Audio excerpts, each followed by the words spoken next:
بسم اللہ الرحمن الرحیم۔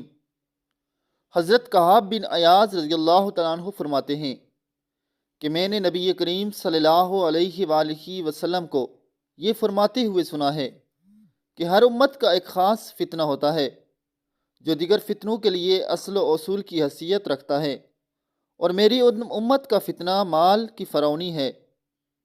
مال کی کثرت کو عام طور سے مشکلات کی حل کی کلیدگی سمجھا جاتا ہے اور لوگ اس کے لیے سرگردان رہتے ہیں، لیکن حضرت صلی اللہ علیہ وآلہ وسلم فرماتے ہیں کہ مال کی محبت، اس کو زیادہ سے زیادہ بڑھانے کا جنون اور اس کے ذریعے خواہشات پورے کرنے کا شوق دل کا روگ ہے جو آدمی کو احکام الہی کی تعمیل، آخرت کی یاد اور موت کی طرف سے غافل کر دیتا ہے۔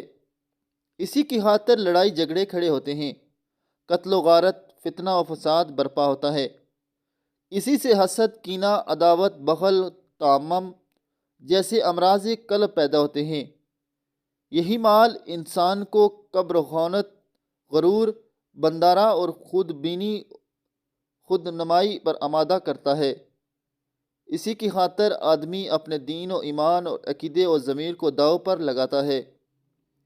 اس لیے مال کی محبت سارے فتنوں کی جڑ ہے۔ یہ ایک ایسا مرض ہے جو انسان کے دین اور اخلاق کو بگاڑ کر رکھ دیتا ہے۔ اسی مرض کی اصلاح کے لیے اہل اللہ کی صحبت اختیار کی جاتی ہے، اور اسی کے لیے مجاہدات اور زیارات کی ضرورت پیش آتی ہے۔ حق تعالی شانہ ہم سب کو اس مرض سے شفا عطا فرمائے، آمین ثم آمین۔